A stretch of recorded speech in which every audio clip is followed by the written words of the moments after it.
Hey guys, Steve here, Aquaponics. Today we're going to talk about growing with fishes.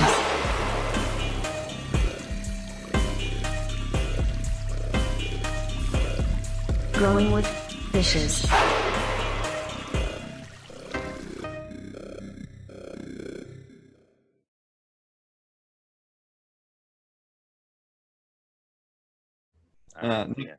Cheers. Next up, we have Dr. Wilson Lennard. He's going to talk to us about aquaponics down there in Australia. He's working on a whole bunch of cool stuff. I know he's definitely going to talk about some interesting things today. Thanks a lot for joining us. I really enjoyed your book, and I'm happy to have you on again. Thank you. Can you hear me okay? Everything's good? Oh yeah, I know it's quite early over there. No, it's not too bad. It's 9 o'clock in the morning, so we just had a time change last night, so I got an extra hour's sleep, so it's all good. Oh, that worked out perfect then. Yeah, perfectly. Yeah. Well, wonderful. Well, thanks a lot for joining us. For those of you guys that don't know, he's quite the accomplished aquaponic expert and has many awesome books, including Commercial Aquaponics, which is one of the most in-depth top to bottom books on commercial aquaponic system design especially, and a great source of knowledge, so definitely check it out. All right, thanks. So I'll get into it. Yep. I'll share my screen.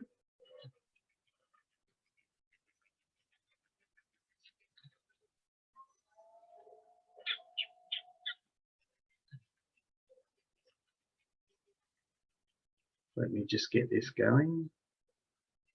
Okay, is that good for everybody? Yeah, it's displaying on as if it's a second screen, so we can see like your notes and stuff. Right. I think you see what I'm saying. Display settings there. Yeah, maybe hit. There you go. Can you see that yellow box in the middle? Yeah. Huh. Weird. It is weird. Oh, hang on. It's going away. That's good. All right. All right. So, thanks for having me. It's nice to be with you all the way from Australia. Looks like that yellow box is going to come and go, which is... I'm not sure why it's doing that. We haven't... Yeah, I don't know what's going on there. Well, strange. Just turn that on. Anyway, it doesn't matter, does it? Oh no, it's perfectly fine. Do you want me to?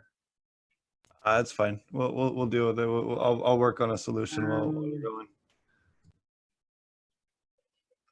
I'm not sure. Hang on.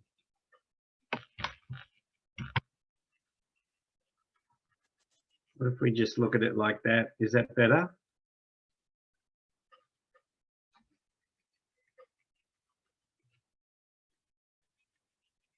Is it okay? Yeah. We just look at it like that? Yeah, either way works. It's not that distracting, so. Okay. Well, we'll look at this.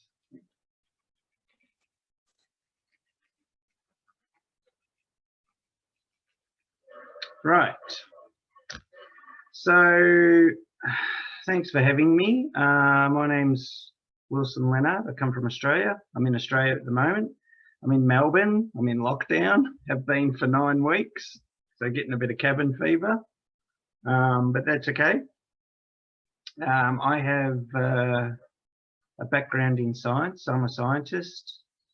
I studied biology, got an honours degree, and then went and worked for 10 years in the freshwater ecology industry.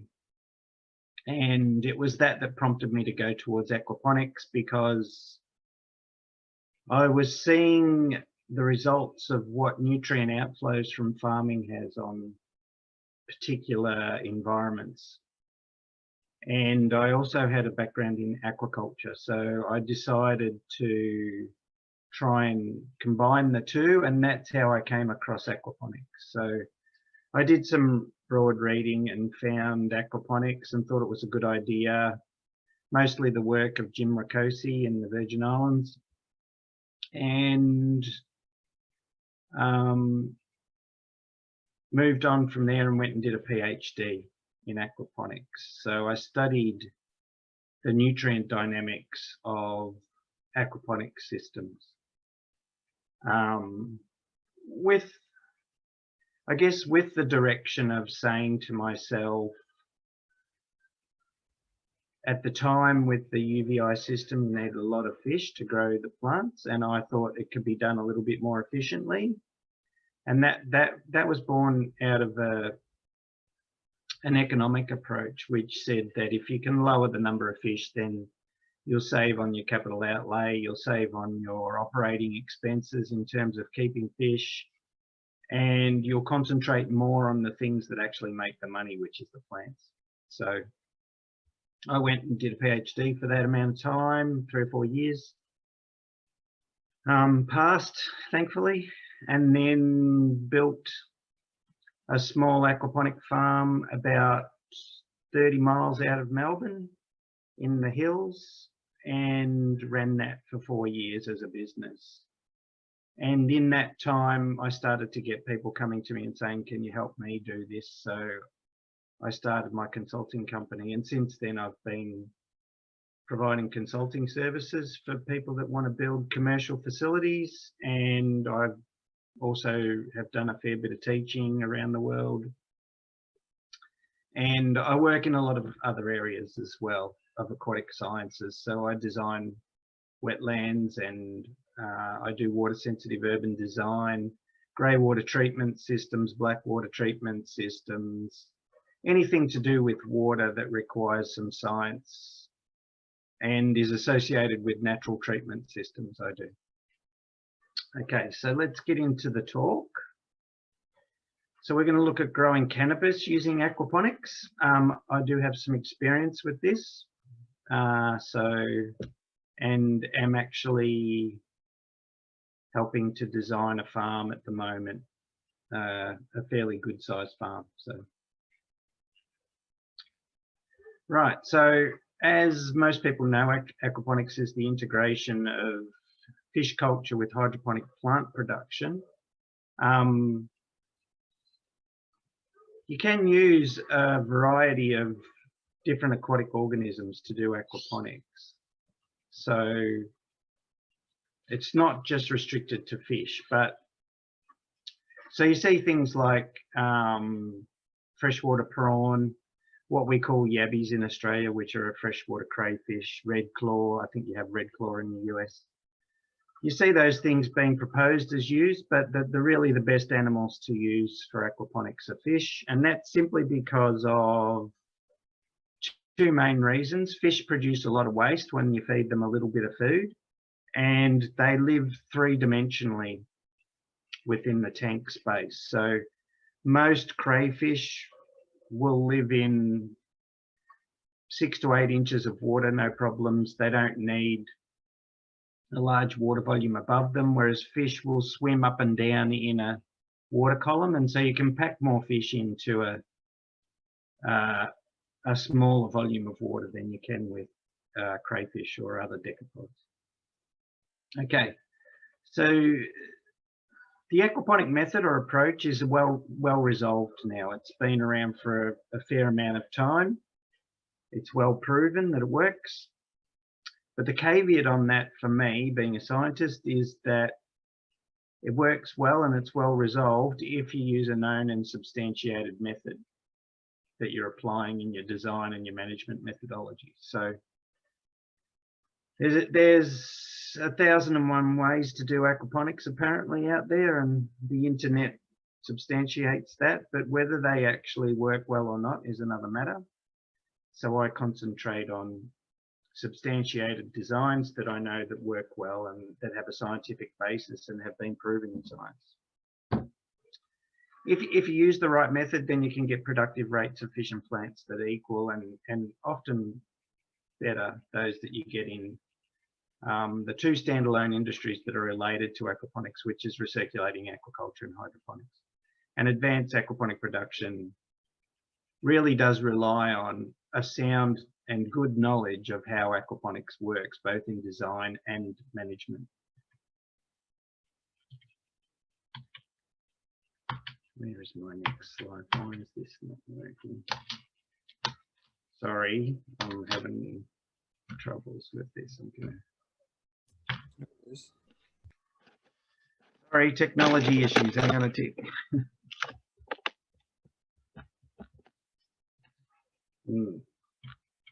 There we go. Sorry about that. So I work in the space of commercial aquaponics. I don't work in the hobby scale sector or anything like that. And commercial aquaponics, like all agriculture, is moving to larger and larger facilities. So I'm working in the large facility space now. I have done and still do smaller commercial sized systems, but mostly it's moving to larger stuff. And commercial aquaponics is built, of course, around producing fish and plants in commercial quantities, and so that you can make an income from them. And that you can sell those products to a market and actually make some money out of it. And for me, commercial doesn't mean anything unless you're making an income from it or a profit. So aquaponics is born out of hydroponics. A lot of people say that aquaponics is a hydroponic method, and it is to some extent, but there's similarities between the two, but then there's a lot of differences as well. In a cannabis context, a lot of the cannabis production facilities that I see at the moment use hydroponic methods, and the reason for that is, you know, everybody knows hydroponics is far more easier to control than soil-based farming. That's not to say that soil or substrate farming is not, they're not good things. Of course they are. It's just that a lot of people use hydroponics for cannabis from a historical perspective, but also because it allows that control, especially of nutrient delivery.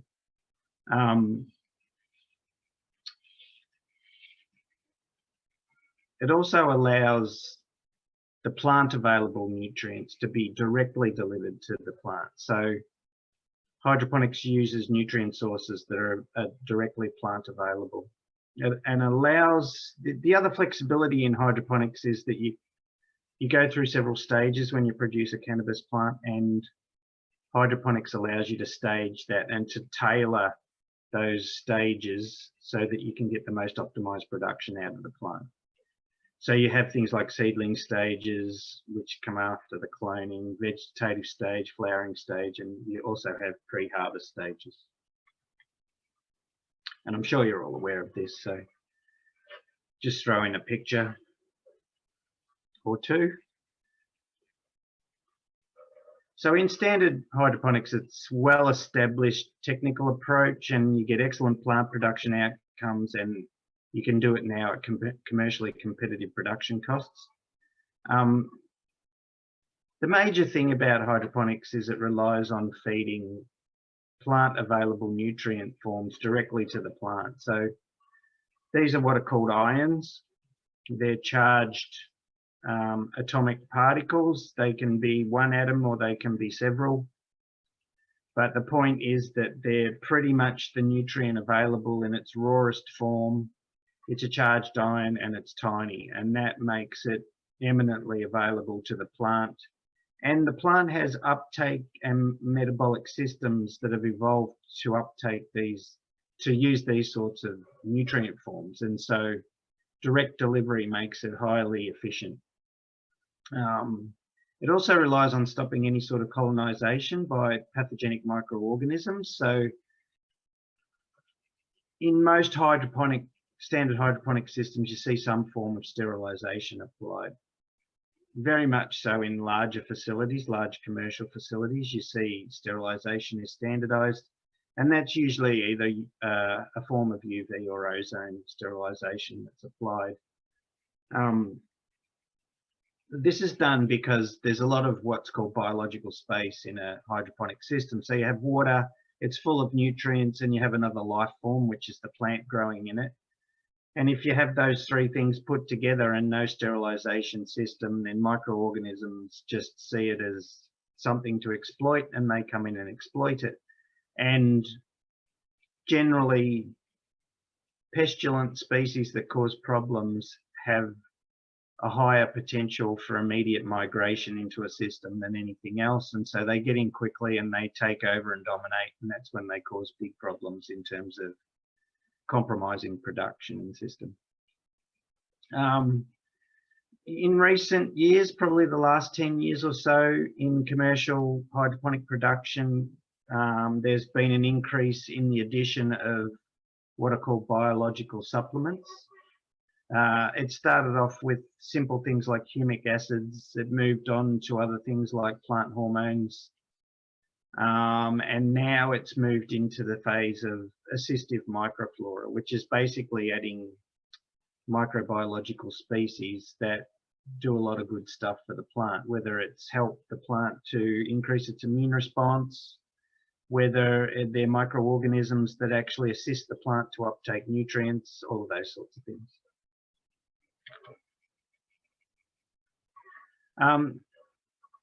So aquaponics, whilst like I said before, aquaponics is known as a type of hydroponic production system, I actually find or think that it's got more in common with a soil-based organic culturing system than anything else.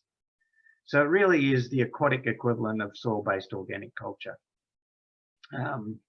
And this is because it relies on supplying nutrients that come from aquatic animals, the wastes, and from fish there's two major sources of waste. So it's a little bit different to how an organic system works. Most organic systems work in the soil, work off adding a solid waste product from an animal. Aquaponics uses gaseous waste products from fish as well as solid waste products. So it's a little bit more in depth. The important point is that most of the nutrients that a fish releases are actually not immediately accessible to the plant.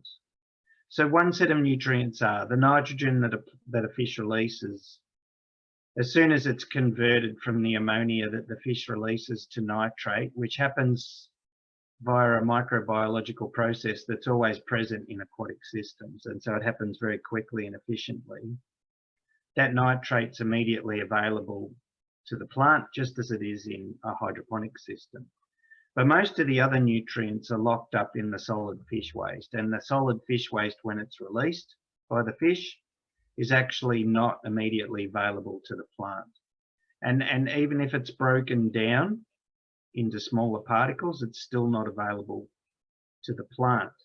And I guess in an organic sense, the ultimate breakdown is when you've broken that solid fish waste down into a whole lot of organic macromolecules. They're still not available to the plant. You need something else to break them apart to make them available to the plant so the plant can uptake them, which is exactly the same as it happens in a soil-based system. You add raw manures to the soil. You rely on microorganisms in the soil to actually break those down and make them available to the plant. It's the same in an aquaponic system. You rely on developing an ecology of microorganisms in the water or on surfaces in the system that actually break down those organic macromolecules and turn them into the ionic forms I showed before that are used in hydroponics so that the plant can get access to them and use them to grow. So the other major advantage of aquaponics is that rather than adding biological supplements, which a lot of hydroponics do now, we actually rely on the available microflora and ecology in the system that's actually there because we need it to be to do the work that's required to make the nutrients available to the plants.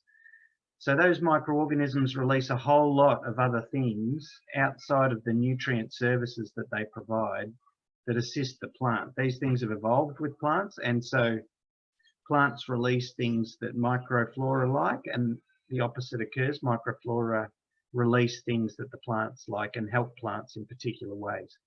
And collectively, all of these microflora are referred to as growth promoting microflora, or PGPMs.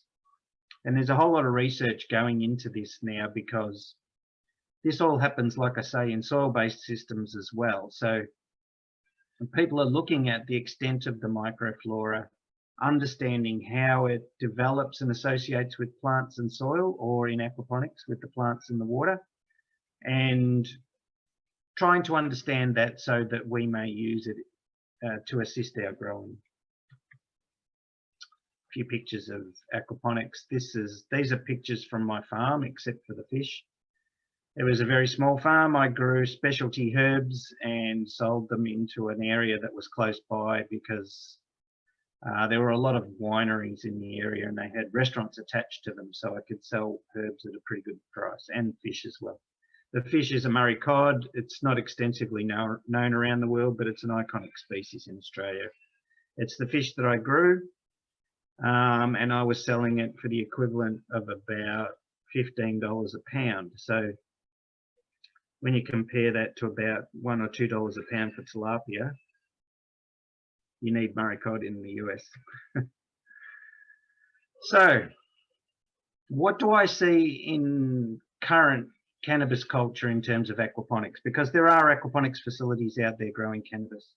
Most of the knowledge that I have on it, and I'm not saying that I have extensive knowledge on the aquaponic culture of cannabis, but most of what I've been exposed to is that some fairly standardized aquaponic approaches are being used to grow cannabis at the moment in a commercial context. I'm sure there's people tinkering with a whole lot of different things at a small scale, but in a commercial context, it seems that most people are using standardized aquaponics approaches, and by far the most common one that I see is deep water culture or floating raft.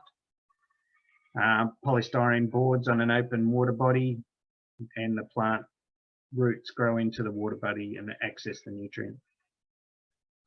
My take on this is because this is most likely because deep water culture is probably the most common form of aquaponics that you see at commercial scales. And this means that in terms of buying aquaponic systems straight off the shelf and just having someone set them up at your facility and getting stuck into it, they're the most common available. So you will see some hybrid systems that have got some media beds associated with the deep water culture, but still most of the growing area is deep water culture. So I guess that's why you see them mostly. You can get production success with deep water culture. My take on it in a normal vegetable aquaponics context is that deep water culture is good for one set of plants, and that's plants that we grow for the vegetative growth, like leafy greens, lettuces, those sorts of things, fresh cut herbs.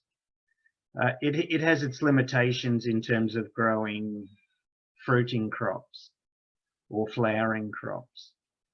So you don't see too many tomatoes, capsicums or bell peppers, zucchinis, aubergines or eggplants, those sorts of things in aquaponic culture, just because it's far more difficult to grow those sort of plants, and there are compromises when you use deep water culture to do that. And the biggest issue is due to this is the fact that controlling nutrient profiles in deep water culture can be quite difficult. So if you don't know what you're doing, there are ways to do it, but it's got its limitations. So don't take any of this as truth or anything. This is just a couple of pictures I downloaded off the internet where I found people growing cannabis with an aquaponic system. The picture on the left is indicative of what I'm talking about in terms of standardized deep water culture systems are being used. That's an off-the-shelf system that you can buy, and so it's completely understandable that someone would adopt that to grow aquaponically, and the crop looks pretty good. So, you know, it's obviously working. So the logical method for cannabis culture is hydroponics. It's well established. It has a long industry. It demonstrates that the most appropriate growing methods are variations on standard hydroponic substrate culture. So for cannabis, you know, most people grow it in a substrate, whether that's clay balls or rock wool or coconut fiber, coir as we call it. There's several other substrates available. The reason this is done is twofold, but cannabis plants, like a lot of plants, like to actually get their roots into a substrate or a medium. That's what roots are designed for. They're designed to push their way through a substrate, normally the soil. And so when they do it, they like it. So sometimes some plants, when you just put them over a water body and there's no substrate and you're asking the plant to grow its roots directly in the water, it actually doesn't like it as much because its roots aren't doing any work, and that's what they were evolved to do. They were evolved to provide the work of moving and finding a pathway through a substrate. So if you replicate that in a system, it seems for some plants they like it more, and in my experience, cannabis is one of those plants.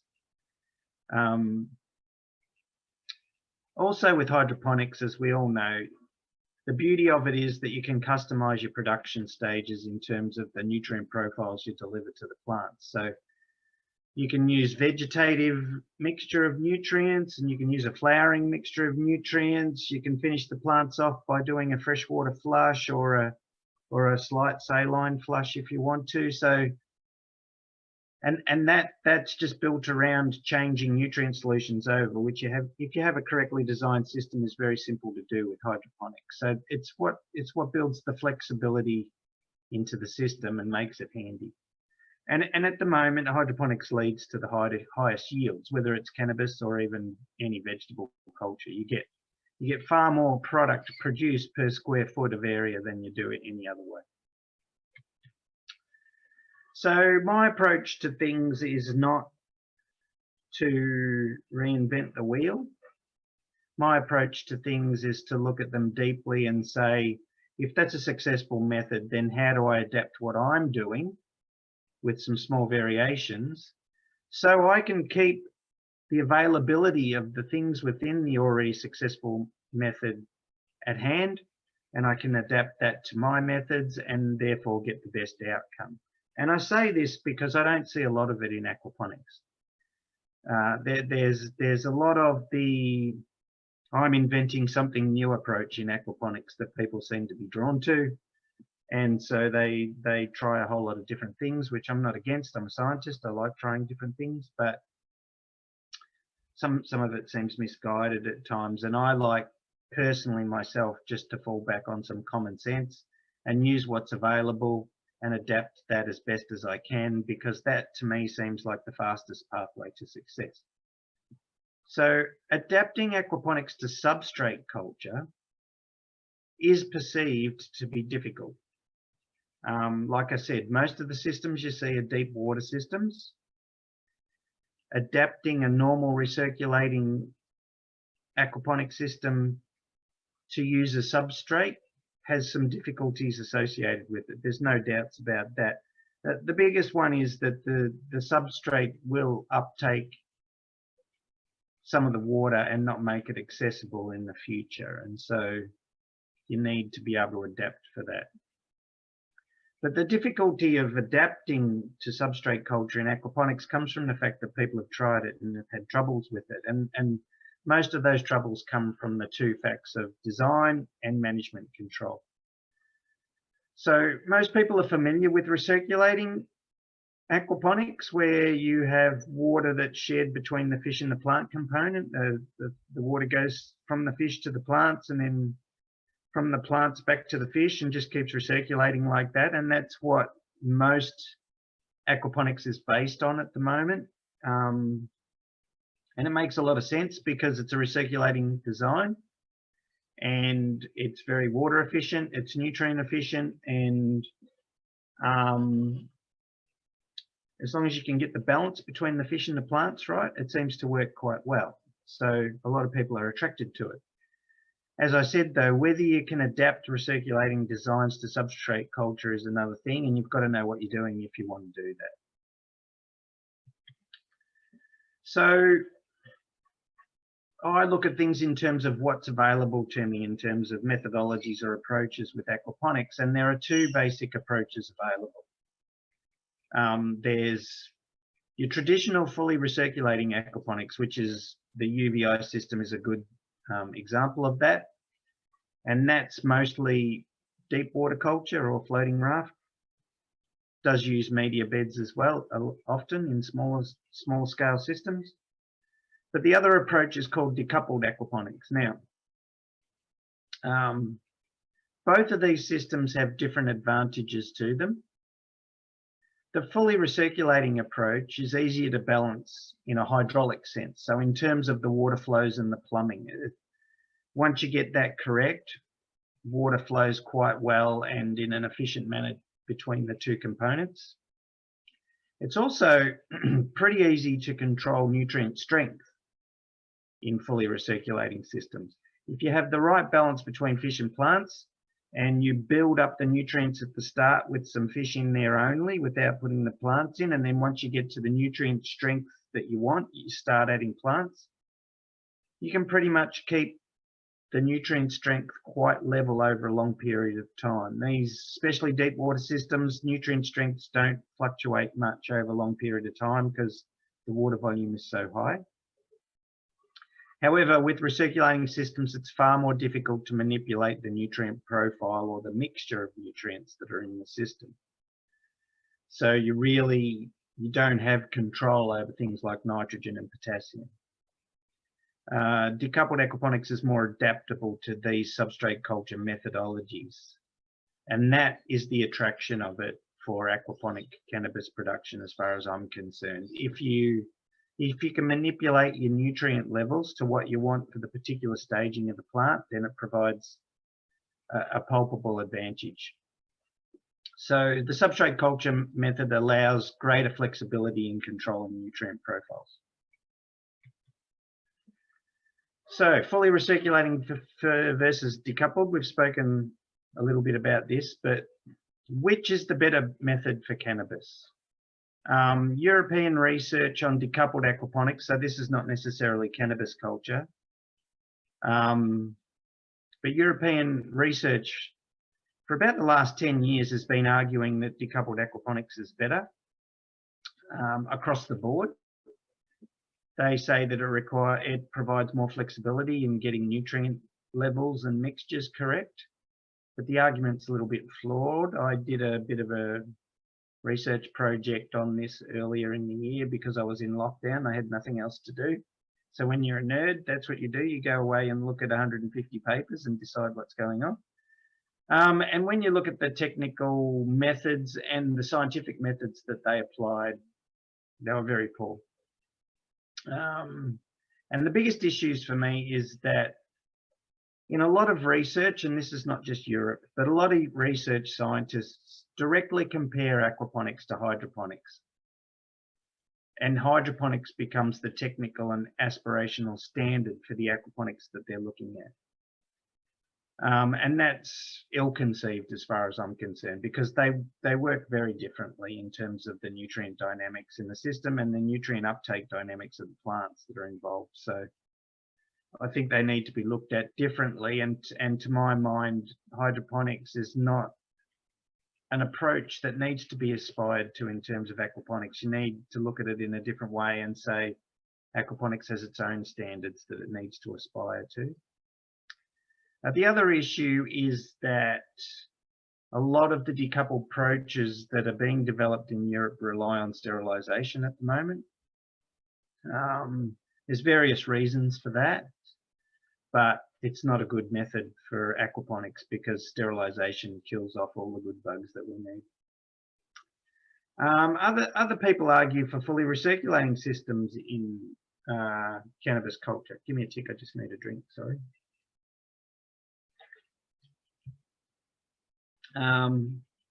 And there's systems available and there's available knowledge, so that makes sense.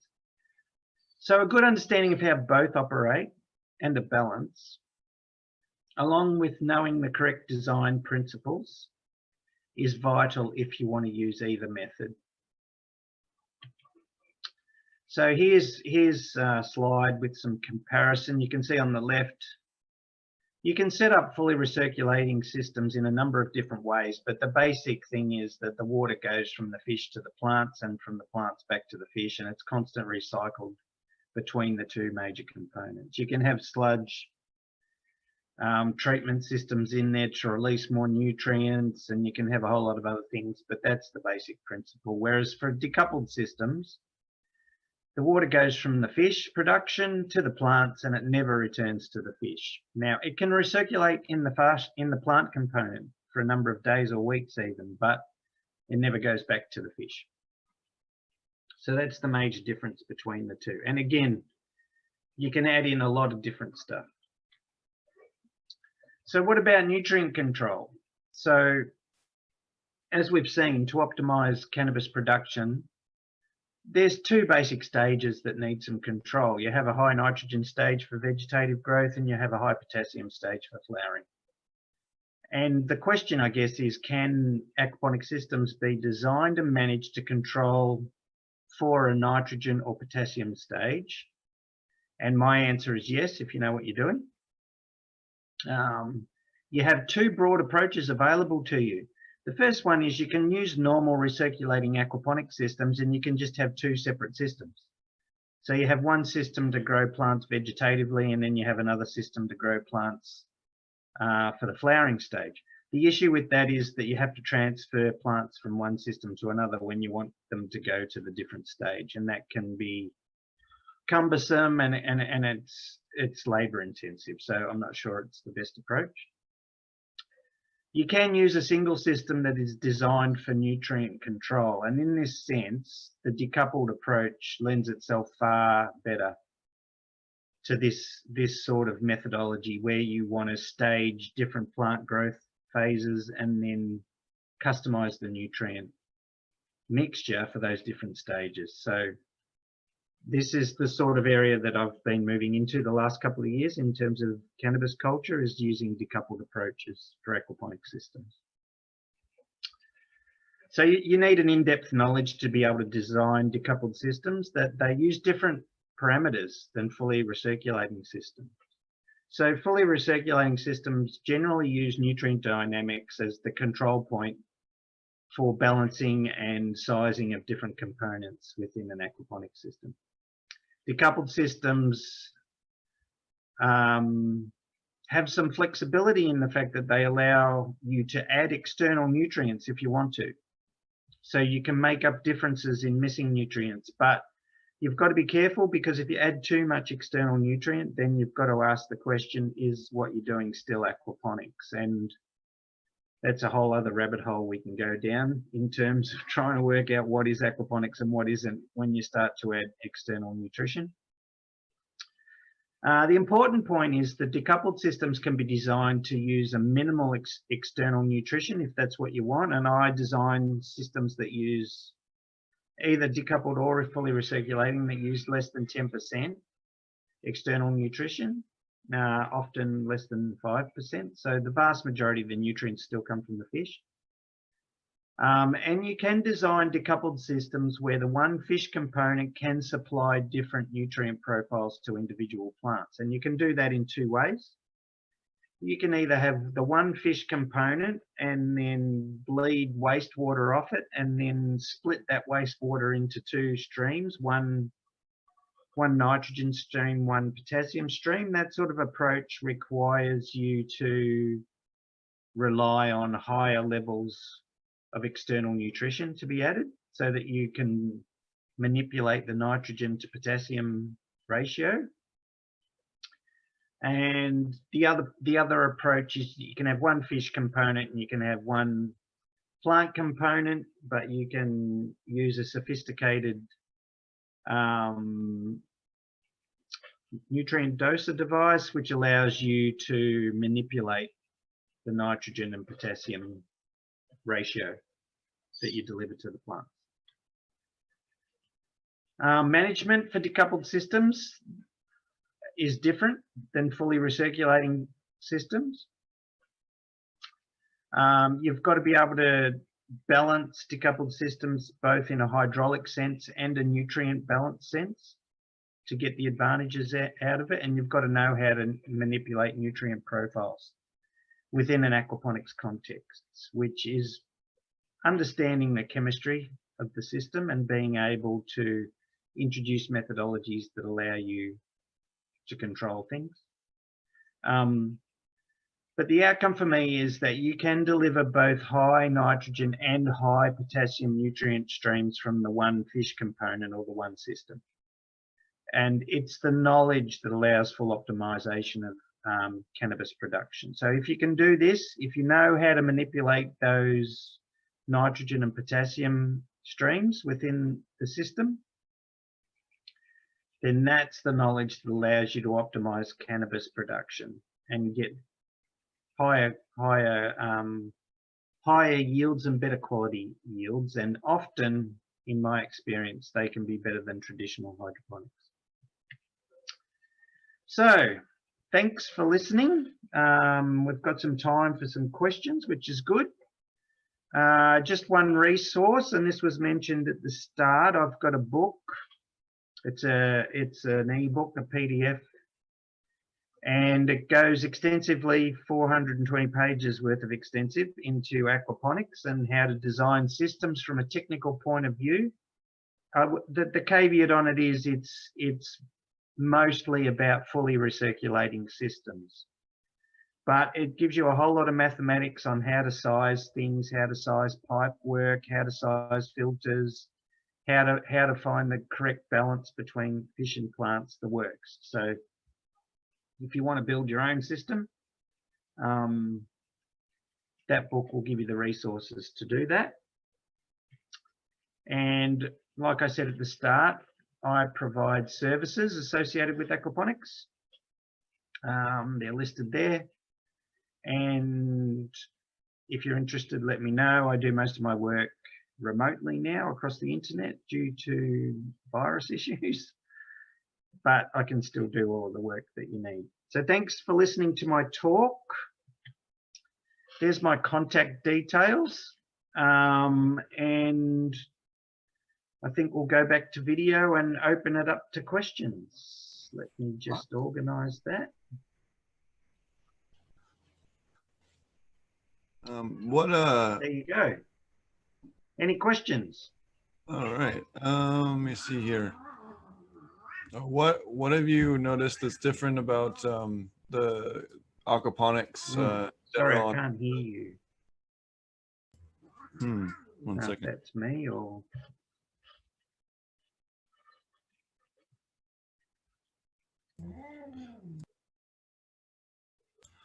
So what type of pest issues have you had in Australia that maybe? Still can't hear you, sorry.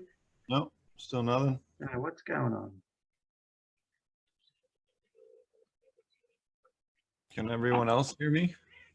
Or is it on his end? Is it mine? There we go. I've got you back. There we go. All Windows bugs. What type of pests have you had to deal with there in Australia? Yeah, we've got a full suite of pests like everybody does. They're probably different ones, but some of them are the same, some are different.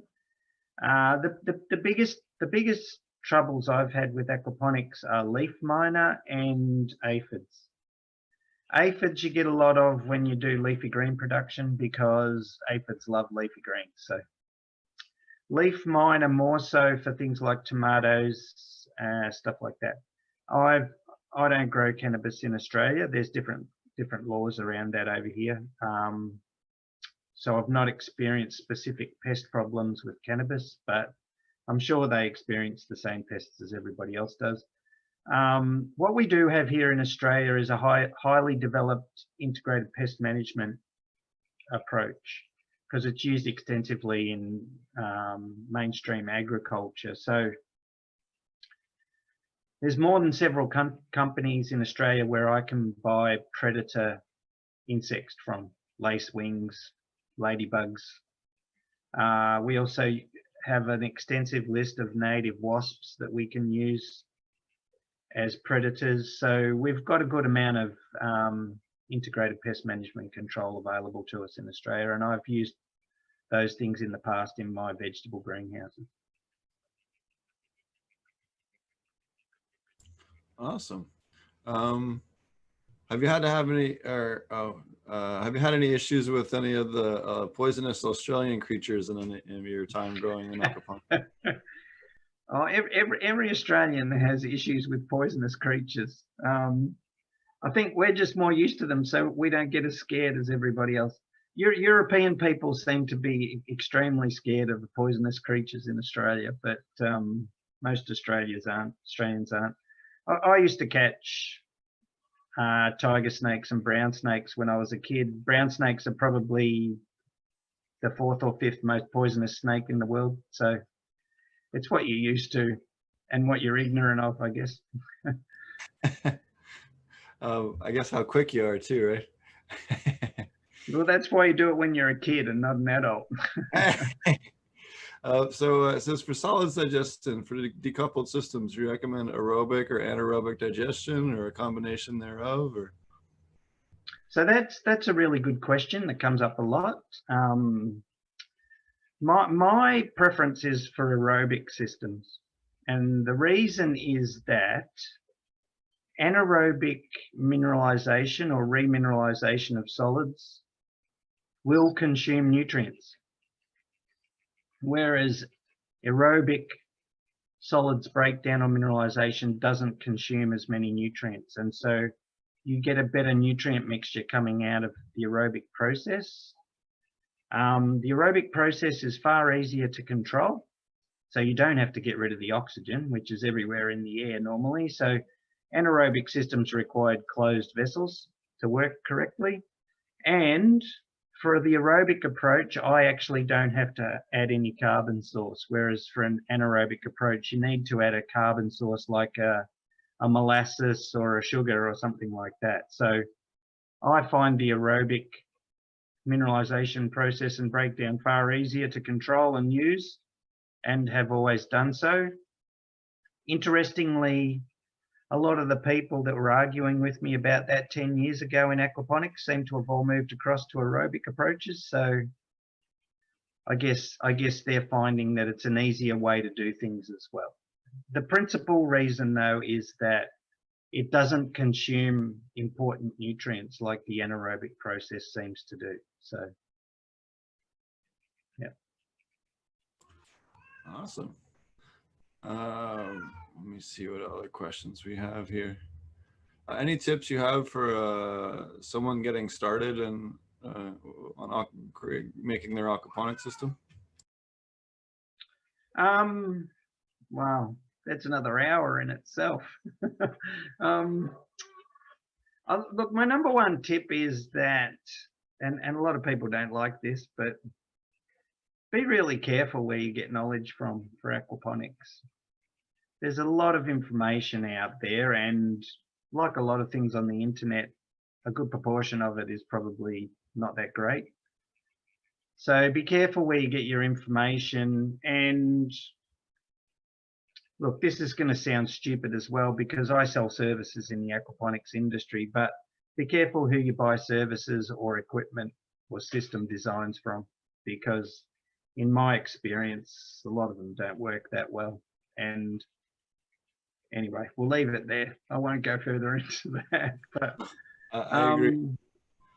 My biggest tip would be, which when people come to me for commercial consultancy, if they've never done aquaponics before, I say go away and do it for a couple of years in your backyard and actually learn about the principles that are involved, because it's quite a complex system.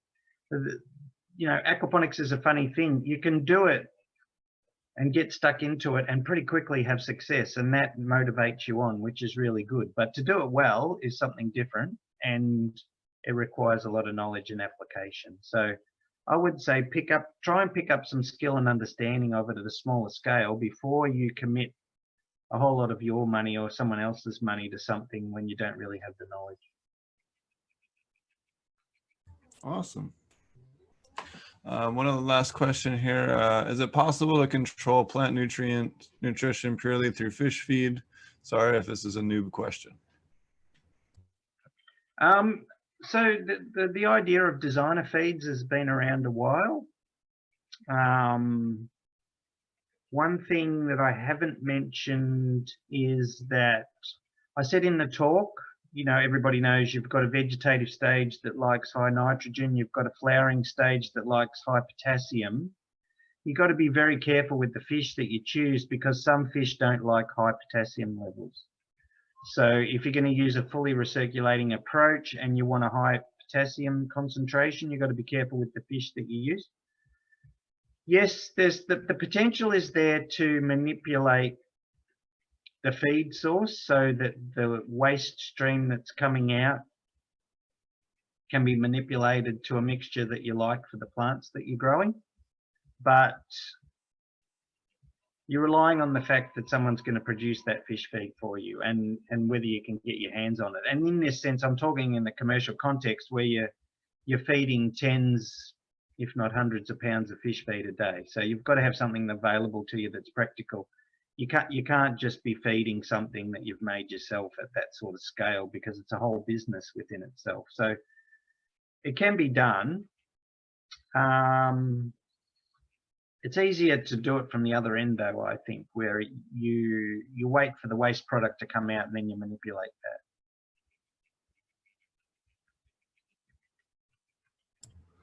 that. Alrighty. What fish species have you found work best in aquaponics for cannabis? So the interesting answer to that is that the fish species doesn't really make much of a difference. You can use whichever fish you want. It's the feed that the fish eats that's important.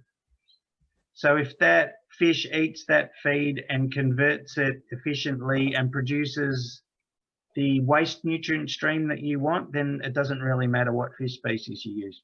So I don't think there's a limitation in terms of that. I think the limitation comes in what fish species are available in your country and how easy they are to keep in a tank situation at a middling to high fish density.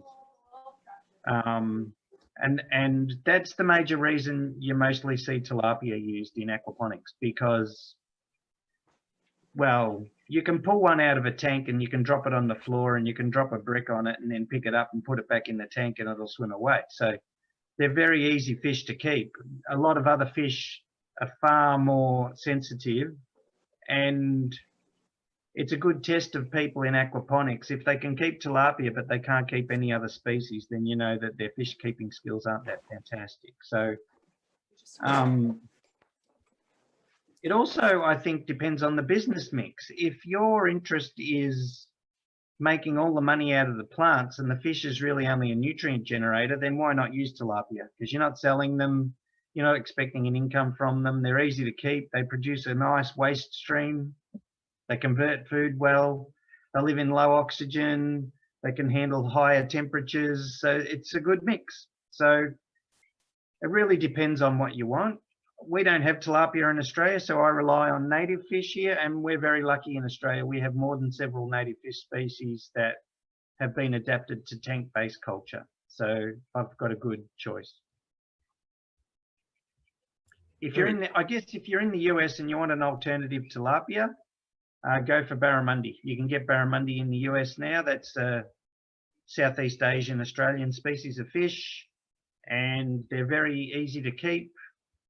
Got good genetics, they grow quickly, they eat a nice high protein feed, so they produce a lot of good waste, they're good converters, and they probably sell for 5 to 7 times the price as what a tilapia does. So.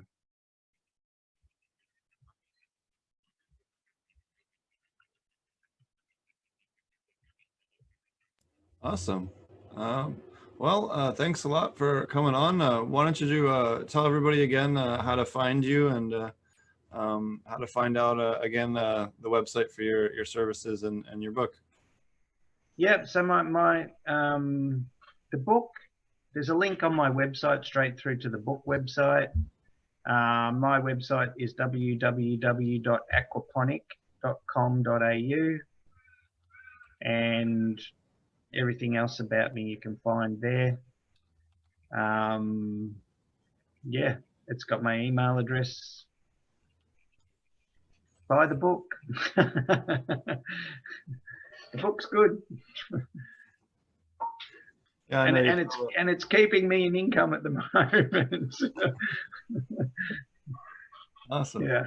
I know there's been a huge increase in interest in aquaponics with the virus and everyone being locked in, wanting to educate themselves. So super exciting.